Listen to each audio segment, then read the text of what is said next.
Hello friends, स्वागत है आप सभी का हमारे यूट्यूब चैनल सफलता स्टडी में। देखिए फ्रेंड्स, यहाँ पर आपको SSC JEE tyre first exam का एनालिसिस कराया जा रहा है, जो कि 29 अक्टूबर की सेकंड शिफ्ट का है। इस क्लास में आपको सेकंड शिफ्ट में जनरल अवेयरनेस से पूछे गए सभी प्रश्न बताए जाएंगे, तो आप इस क्लास को लास्ट तक जरूर देखें। देखिए, इससे पहले 29 अक्टूबर की फर्स्ट शिफ्ट का भी एनालिसिस आ चुका है, तो आप उसे भी चैनल पर जाकर देख सकते हैं। उसका लिंक आपको इसी क्लास की प्ले लिस्ट में मिल जाएगा। चलिए अब क्वेश्चन की तरफ चलते हैं। देखिए, आप हमारे चैनल पर फर्स्ट टाइम आए हैं तो प्लीज़ चैनल को ज़रूर सब्सक्राइब कर लें और इस क्लास को लाइक कर दें। देखिए, यहाँ पर जनरल अवेयरनेस में जो फर्स्ट क्वेश्चन पूछा गया था कि रेडियोधर्मिता की खोज किसने की थी, तो देखिए रेडियोधर्मिता की खोज ये हेनरी बेकुरल ने की थी। हेनरी बेकुरल ने 1896 में रेडियोधर्मिता की खोज की थी। तो आपके ऑप्शन में हेनरी बेकुरल दिया गया होगा, तो आपका सही आंसर होगा। अब नेक्स्ट क्वेश्चन देखते हैं। क्वेश्चन नंबर यहाँ पर 2 है। तो यहाँ पर क्वेश्चन नंबर 2 में पूछा गया है कि जीएसटी परिषद का अध्यक्ष कौन होता है। देखिए, जीएसटी परिषद का जो अध्यक्ष ये वित्त मंत्री होते हैं। वर्तमान में जो वित्त मंत्री हैं वो निर्मला सीतारमण है। तो आप ये भी ध्यान रखें, यदि आपके ऑप्शन में निर्मला सीतारमण दिया गया होगा तो वो भी आपका सही आंसर होगा। अब नेक्स्ट क्वेश्चन है क्वेश्चन नंबर 3 कि टोंक जिला कहाँ पर है। तो देखिए, टोंक जिला राजस्थान राज्य में पड़ता है, तो राजस्थान यहाँ पर आपका करेक्ट आंसर होगा। अब नेक्स्ट क्वेश्चन देखेंगे। क्वेश्चन नंबर यहाँ पर 4 है।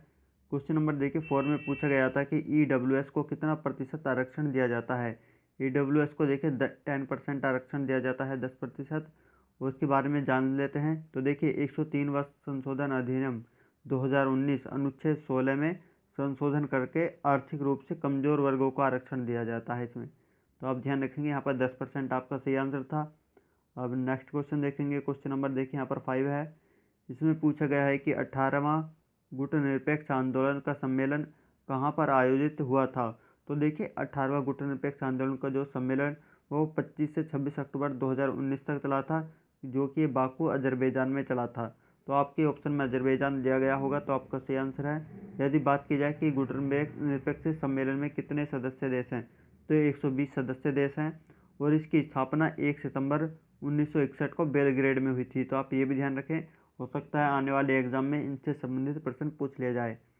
देखिए, आपको क्लास कैसी लग रही है यह भी आप कमेंट करके ज़रूर बता दें और इस क्लास को लाइक ज़रूर कर दें। अब नेक्स्ट क्वेश्चन देखते हैं। क्वेश्चन नंबर देखिए यहाँ पर 6 है।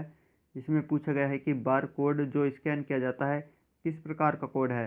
देखिए, कंप्यूटर से रिलेटेड यह पूछा गया है। तो ये बार कोड QR कोड होता है, जिसे QR कोड कहते हैं। यह होता है क्विक रेस्पॉन्स। तो आप ध्यान रखें, यहाँ पर QR कोड आपका करेक्ट आंसर है। अब क्वेश्चन नंबर देखिए 7 की बात करें, तो यहाँ पर पूछा गया है कि 11वां ब्रिक्स सम्मेलन 2019 में कहाँ पर हुआ था। तो देखिए, ब्रिक्स सम्मेलन का 11वां संस्करण 2019 में ये ब्राज़ील में हुआ था। ये ब्राज़ील में 13 से 14 नवंबर 2019 में हुआ था। देखिए, एसएससी जेईई में काफ़ी क्वेश्चन रिपीट हो रहे हैं और आने वाले एग्ज़ाम में भी यही क्वेश्चन रिपीट हो सकते हैं, तो आप सभी क्वेश्चन को ध्यान से ज़रूर देखें। चलिए अब नेक्स्ट देखते हैं। क्वेश्चन नंबर यहाँ पर 8 है। इसमें पूछा गया है कि LAN का पूर्ण रूप क्या है। LAN का पूर्ण रूप पूछा गया है, फुल फॉर्म। तो इसकी जो फुल फॉर्म होती है वो है लोकल एरिया नेटवर्क। तो यहाँ पर लोकल एरिया नेटवर्क आपका करेक्ट आंसर है। अब क्वेश्चन नंबर यहाँ पर 9 है। इसमें पूछा गया है कि 2019 में महाराष्ट्र विधानसभा में चुनाव में चौथे नंबर पर कौन सी पार्टी रही है। देखिए, 4th नंबर पर पार्टी पूछी गई है। तो 4th नंबर पर जो पार्टी रही है वो है इंडियन नेशनल कांग्रेस की, जिसे 44 सीट मिली थी। और यदि बात की जाए कि फर्स्ट स्थान पर कौन सी पार्टी रही है महाराष्ट्र विधानसभा में, तो वो बीजेपी रही है, जिसकी 105 सीट थी, सबसे ज़्यादा। और सेकंड नंबर पर बात की जाए तो सेकंड नंबर पर 56 सीट शिवसेना की रही है। यदि बात की जाए कि इस समय महाराष्ट्र में किसकी सरकार है, तो शिवसेना की सरकार है। चलिए अब नेक्स्ट क्वेश्चन देखें। क्वेश्चन नंबर यहाँ पर 10 है। क्वेश्चन नंबर 10 में पूछा गया है कि महाबलीपुरम का प्राचीन नाम क्या था। तो देखिए, महाबलीपुरम का जो प्राचीन नाम वो बाणपुर था। तो यहाँ पर बाणपुर आपका करेक्ट आंसर होगा। तो देखिए, महाबलीपुरम कहाँ पर स्थित है, तमिलनाडु राज्य में स्थित है। तो आप ये भी ध्यान रखेंगे। और इसका जो निर्माण किया था वो नरसिंह वर्मन प्रथम ने किया था। तो आप ये भी ध्यान रखेंगे। चलिए अब नेक्स्ट क्वेश्चन देखते हैं। क्वेश्चन नंबर 11, जो कि काफ़ी महत्वपूर्ण है। यह पत्रिका एग्जाम में पूछा गया प्रश्न है कि मुगल काल में जब्त किससे संबंधित था। तो देखिए, जब्त या जब्ती ये मुगल काल में भूमि राजस्व के निर्धारण की पद्धति थी, जो माप पर आधारित थी। तो आप ध्यान रखें, ये आपका यहाँ पर सही आंसर है। ये माप पर आधारित थी, भूमि राजस्व के निर्धारण की पद्धति। अब क्वेश्चन नंबर देखें, यहाँ पर 12 है।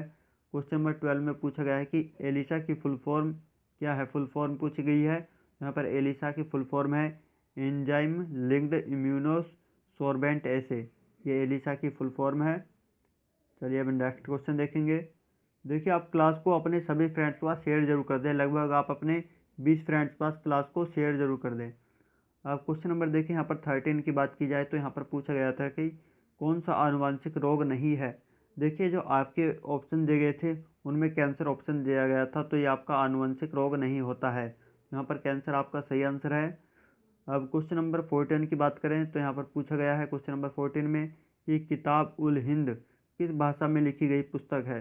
देखिए किताब उल हिंद ये अरबी भाषा में लिखी गई पुस्तक है, तो यहाँ पर अरबी भाषा आपका सही आंसर होगा। आपके ऑप्शन में अरबी भाषा करके ऑप्शन दिया गया होगा, तो आपका सही आंसर होगा। अब बात की जाए कि इस पुस्तक को किसने लिखा था, तो इसके लेखक हैं अल-बरूनी, तो आप ये भी ध्यान रखें लेखक का नाम अल-बरूनी है।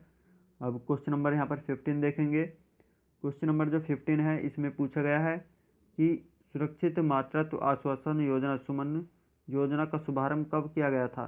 देखिए यह प्रश्न पहले भी पूछा जा चुका है एसएससी जेईई में।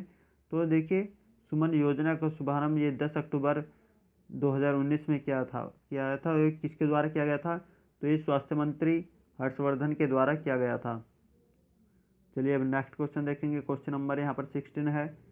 तो क्वेश्चन नंबर 16 में जो पूछा गया है कि 2011 जनगणना के अनुसार भारत का जनसंख्या घनत्व कितना है। तो देखिए 2011 जनगणना के अनुसार भारत का जो जनसंख्या घनत्व है वो 382 व्यक्ति प्रति किलोमीटर स्क्वायर है। तो ये 382 व्यक्ति प्रति किलोमीटर स्क्वायर आपका यहाँ पर करेक्ट आंसर होगा। अब क्वेश्चन नंबर 17 की बात करें तो यहाँ पर पूछा गया है कि रक्त में लाल रक्त कोशिकाओं यानी रेड ब्लड सेल्स की अधिकता के कारण कौन सा रोग हो जाता है।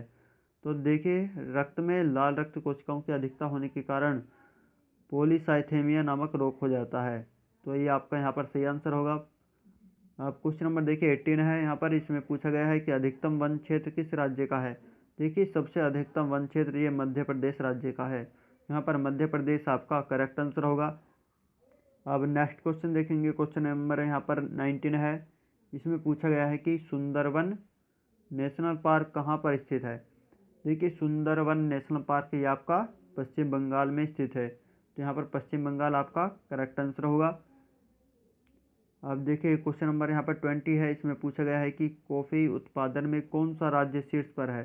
देखिए कॉफ़ी उत्पादन में शीर्ष पर है वो कर्नाटक राज्य है, तो यहाँ पर कर्नाटक आपका करेक्ट आंसर होगा। अब नेक्स्ट क्वेश्चन देखेंगे। Question number 21। देखिए यहाँ पर क्वेश्चन नंबर 21 लिया गया है। तो इसमें पूछा गया है कि भूपेन हजारिका ब्रिज असम को किस राज्य से जोड़ता है। देखिए भूपेन हजारिका ब्रिज है ये असम को अरुणाचल प्रदेश से जोड़ता है, तो यहाँ पर अरुणाचल प्रदेश आपका सही आंसर होगा। देखिए आप इस प्रश्न को ऐसे भी ध्यान रखें, पूछा जा सकता है कि भूपेन हजारिका किन दो राज्यों को आपस में जोड़ता है, तो ये असम और अरुणाचल प्रदेश को आपस में जोड़ता है, तो आप ऐसे भी ध्यान रखेंगे। अब यहाँ पर क्वेश्चन नंबर देखिए 22 है। इसमें पूछा गया है कि संगम काल में कवि सम्मेलन कहाँ पर होता था। देखिए संगम काल में जो कवि सम्मेलन है ये मदुरै तमिलनाडु, कपाटपुरम और उत्तरी मथुरा में होता था, तो आपके ऑप्शन में इनमें से कोई एक दिया गया होगा या तीनों दिए गए होंगे, तो वहाँ पर आपने उपयुक्त सभी करके लगाया होगा या कोई एक दिया गया होगा, तो आपने वो आंसर लगाया होगा। अब नेक्स्ट क्वेश्चन देखते हैं। क्वेश्चन नंबर देखिए यहाँ पर 23 है। क्वेश्चन नंबर 23 में पूछा गया है कि 26 जनवरी 2020 में मुख्य अतिथि के रूप में कौन विदेशी भारत आया था। तो देखिए जनवरी 2020 में मुख्य अतिथि के रूप में ब्राज़ील के राष्ट्रपति जेयर बोल्सोनारो भारत आए थे, तो यहाँ पर ये आपका करेक्ट आंसर होगा।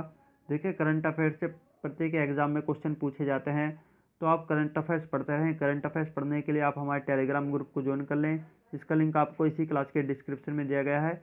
वहाँ पर आपको डेली करंट अफेयर्स हिंदी और इंग्लिश दोनों लैंग्वेज में प्रोवाइड कराई जाती हैं, तो आप टेलीग्राम ग्रुप को जरूर ज्वाइन कर लें। चलिए अब नेक्स्ट क्वेश्चन देखते हैं। क्वेश्चन नंबर यहाँ पर 24 है। देखिए क्वेश्चन नंबर 24 में पूछा गया है कि डायोप्टर किसका मात्रक होता है। देखिए डायोप्टर जो मात्रक होता है लेंस की क्षमता का मात्रक होता है, तो यहाँ पर लेंस की क्षमता आपका करेक्ट आंसर होगा। देखिए हमने यहाँ पर आपको सभी 24 क्वेश्चंस बताए हैं, सेकंड शिफ्ट से रिलेटेड हैं। यदि आपके पास और भी कोई क्वेश्चंस हैं तो कमेंट बॉक्स में ज़रूर बताएं। यदि आपको किसी क्वेश्चन पर डाउट है तो वो भी आप कमेंट बॉक्स में लिख सकते हैं। और यह क्लास आपको कैसे लगी यह भी कमेंट में ज़रूर बताएं। इस क्लास को देखिए लाइक करें और अपने सभी फ्रेंड्स के पास शेयर जरूर कर दें।